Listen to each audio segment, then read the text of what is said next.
Hey everybody, this video is called The Ark is Back, and tonight we're going to continue our pass-through study here in the book of 1 Samuel, where we're going to be looking at the returning of the Ark of the Covenant. So 1 Samuel chapter 6 starts out, verse 1 through 6 says, Now the Ark of the Lord was in the country of the Philistines 7 months, and the Philistines called for the priests and the diviners, saying, What shall we do with the Ark of the Lord? Tell us how we should send it to its place. So they said, If you send away the ark of the God of Israel, do not send it empty, but by all means return it to him with a trespass offering. Then you will be healed, and it will be known to you why his hand is not removed from you. Then they said, What is the trespass offering which we shall return to him? They answered, 5 golden tumors and 5 golden rats, according to the number of the lords of the Philistines. For the same plague was on all of you and on your lords. Therefore you shall make images of your tumors and images of your rats that ravage the land. And you should give glory to the God of Israel. Perhaps he will lighten his hand from you, from your gods and from your land. Why then do you harden your hearts as the Egyptians and Pharaoh hardened their hearts? When he did mighty things among them, did they not let the people go, that they might depart? So when the Philistines first captured the Ark of the Covenant, they thought it was a great victory. They were very boastful, and they thought they accomplished something magnificent. And as time went on, they started to see that their capture of the Ark of the Covenant was bringing a burden on them, not an actual trophy for them. And we see that they kept the Ark of the Covenant for 7 months. And the Philistine priests and the diviners are identified as having notable fame. And they were summoned to figure out how to appease God so that they would stop this plague that was upon them. And the Philistines understood that they had to offer to God. And the diviners decided to rightfully appease his wrath by sending the ark back to the people it's destined for of Israel. And the purpose behind their trespass offerings was to acknowledge and compensate for their trespass of dishonoring the God of Israel. And these pagans, they recognized their sin, and they recognized their need to manifest repentance, which they did of their religious tradition of offering a trespass offering. And the offering recognizes that it was the Lord, the God of Israel, who brought the plague that they were facing upon themselves. And while sympathetic magic was the Philistine custom, this statement expressly affirms the intention behind the offerings. And the Philistines were to halt dishonoring, and they were to confess their sin and give glory to the God of Israel by acknowledging who the one was that was sending these plagues on them that they offended. And they, at the same time, if you remember yesterday's chapter talking about their false god Dagon, we see that the God of Israel is the supreme deity over their gods. And the diviners, they correlate the Philistines' actions of not recognizing God with those of Pharaoh and the Egyptians. And this is the same word, hardened, that was used back in the book of Exodus regarding Pharaoh in Exodus 7:14, Exodus 8:15, Exodus 8 verse 32. And it's an interesting correlation because the dominant purpose in Exodus chapters 5 through 14 is that the Egyptians might know I am the Lord, which we saw is the focus back in the book of Exodus. And that was in Exodus 7:5. And so verse 7 through 9 says, So therefore make a new cart, take 2 milk cows, which have never been yoked, and hitch the cows to the cart, and take their calves home away from them. And then take the ark of the Lord and set it on the cart, and put the articles of gold which you were returning him as a trespass offering in a chest by its side. Then send it away and let it go, and watch. If it goes up the road to its own territory, to Beth Shemesh, then he has done us this great evil. But if not, then we shall know that it is not his hand that struck us. It happened to us by chance. So to know without a doubt that the God of Israel was behind all their troubles, the diviners devised a plan that would reveal rather that God of Israel was the responsible one. And using cows which had never been yoked means using animals that were untrained to pull a cart and probably wouldn't go anywhere on their own free will. And the second element in the plan was to use nursing cows taken away from their calves. And for the cows unnaturally to head off in the opposite direction from their calves would be a clear sign that the cause of their judgment was supernatural. And God never wanted the ark to be transported by a cart, as we saw Numbers 4:15 says it must be transported by the carrying of poles on rings on the side of the ark. And apart from touching the poles, Exodus 25 verse 12 through 15, it was forbidden to touch the ark of the covenant. And Beth Shemesh was known as the house of the sun, and was located in the Sorek Valley, which was a Levitical city 15 miles west of Jerusalem, and originally designated for the descendants of Aaron, as we looked at back in June in the book of Joshua 21 verse 16. And it was chosen to be the destination of the cows pulling the cart. And in verse 9 it said, "And watch, if it goes up the road to its own territory, to Beth Shemesh, then he has done this great evil. But if not, we shall know it is not his hand that struck us. It happened to us by chance." And verse 9 amuses me when I read verse 9 and I see the word chance. And who would think that these tumors came out of chance upon the whole population of the Philistines? In verse 10 through 12 says, "Then the men did so. They took 2 milk cows and hitched them to the cart, and shut up their calves at home.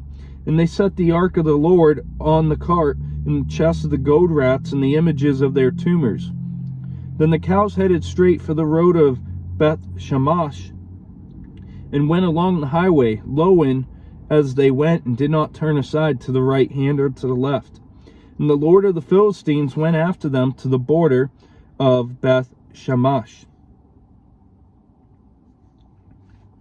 So the cows obviously should not have done this, as they should have resisted the yoke because they were never harnessed before. And they should head back to their Philistine homes out of concern for their calves who were young. That's just part of nature, to care for your offspring.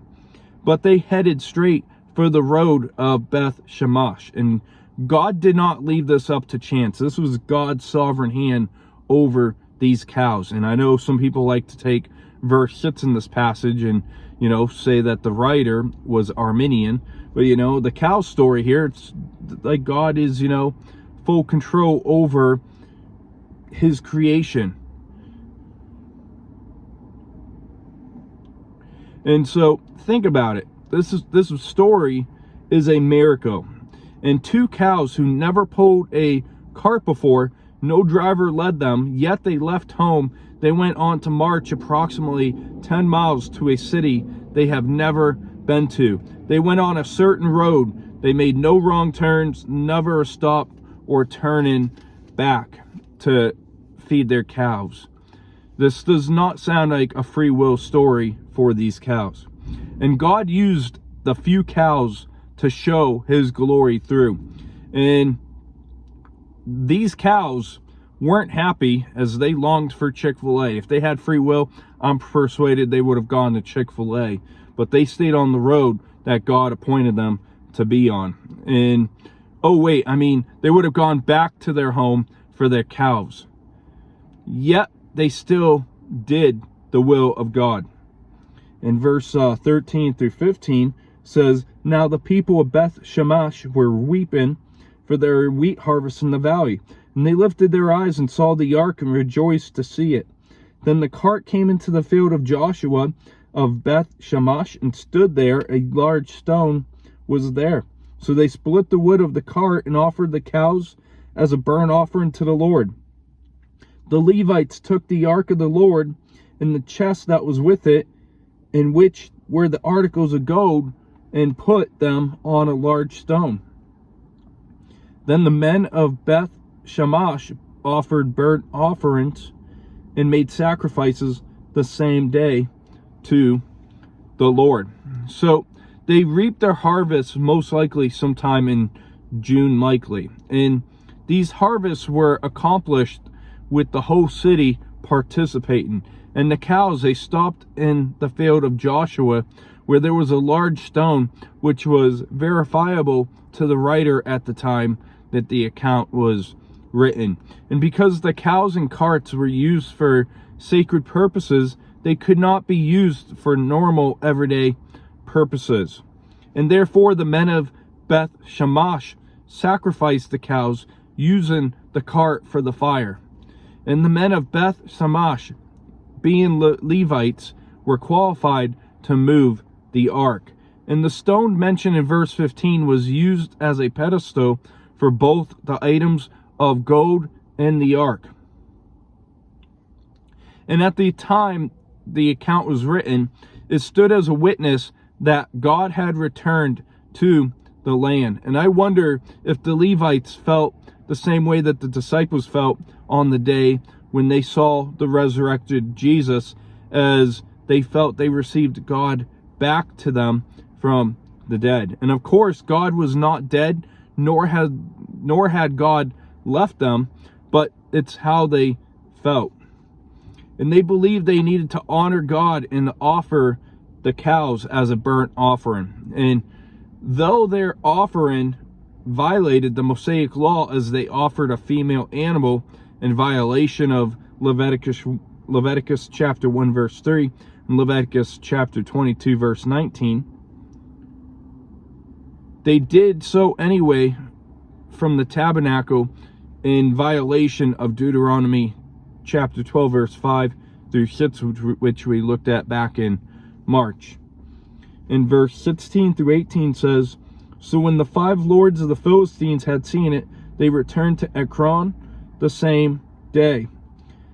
These are the golden tumors which the Philistines returned as a trespass offering to the Lord.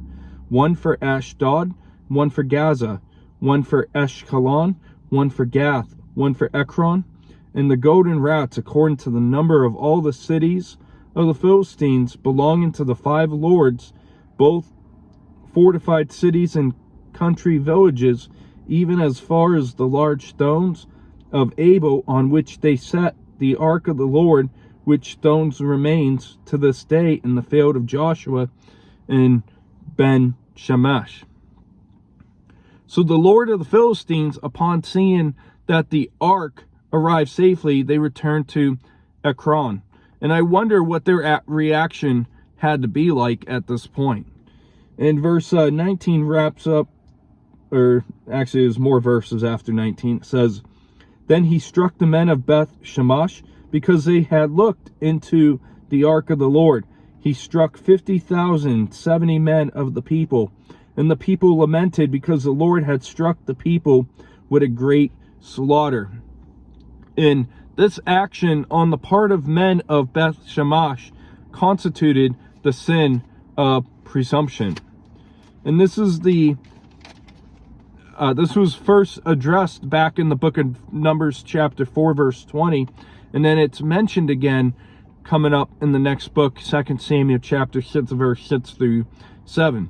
And some debate whether the figure of 50,070 men were too large. However, retaining the larger number is more consistent with the context of seeing a great slaughter in the reference to 30,000 back in chapter 4 verse 10. And however, a scribal error could have occurred, in which case the case number would omit the 50,000 and likely be 70, as the historian Josephus argued.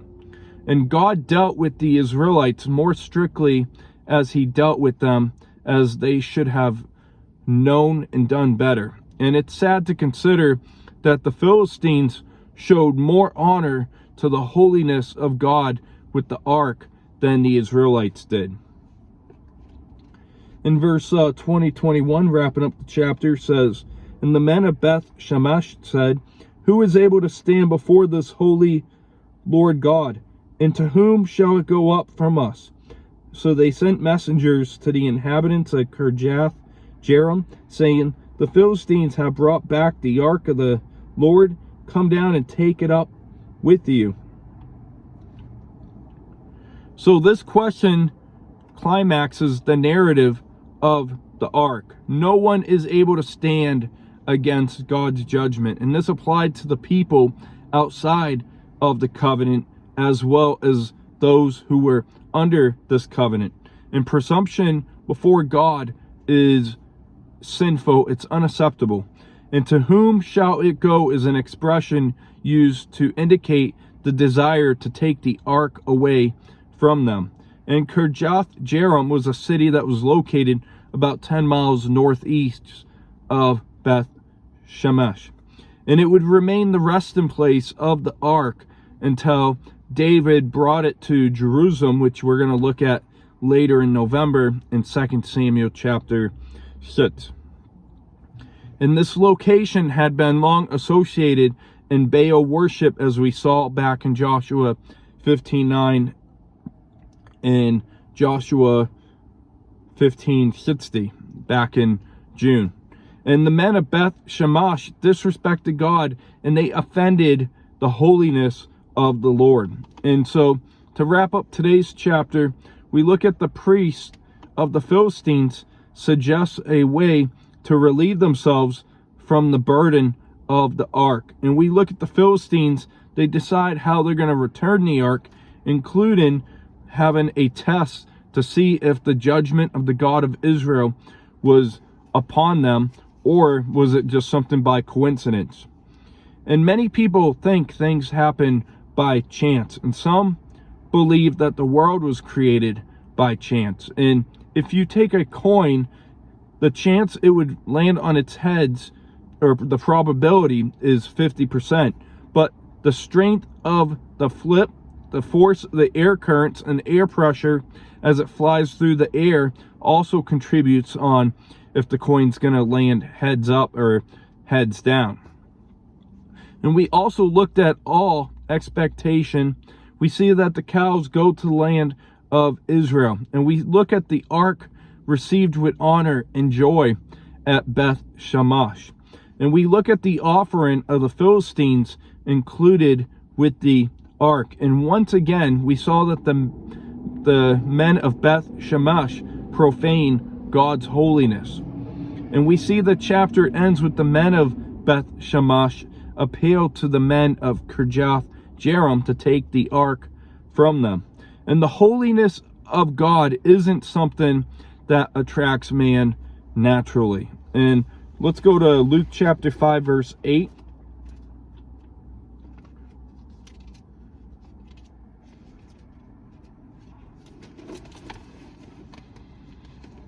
Luke 5:8 says, "When Simon Peter saw it, he fell down at Jesus' knees, saying, 'Depart from me, for I am a sinful man, O Lord.'"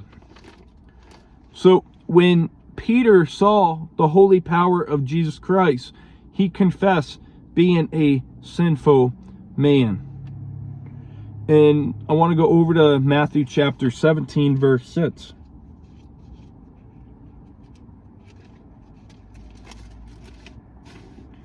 And this is speaking on the transfiguration of Jesus here.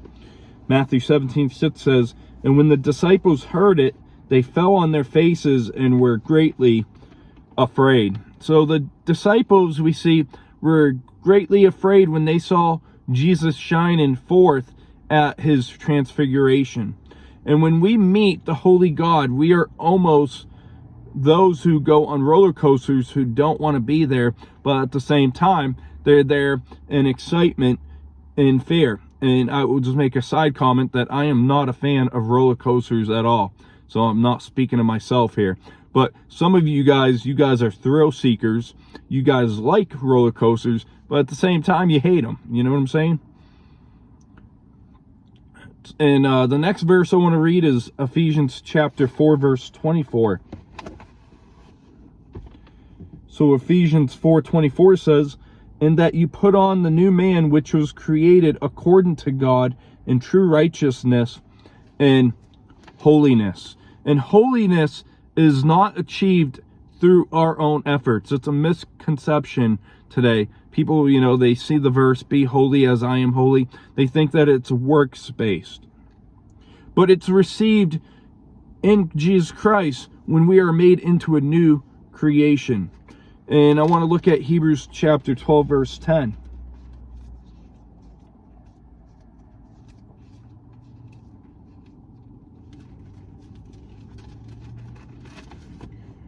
Hebrews 12:10 says, "For they indeed for a few days chasten us as seemed best to them, but he for our profit, that we may be partakers of his holiness." And we are invited to be partakers and sharers in Jesus' holiness. And one more verse, 1 Peter 1:16, which I paraphrased just a few minutes ago. 1 Peter 1:16 says, "Because it is written, be holy, for I am holy." And holiness isn't something that we have as much as it is something that has us. And God calls us to be holy as he is holy. And that's going to wrap up today's video. We'll see you next on Saturday, as we're going to do another topical video, which I'll announce Saturday morning. So I hope you have a great rest of your week. God bless.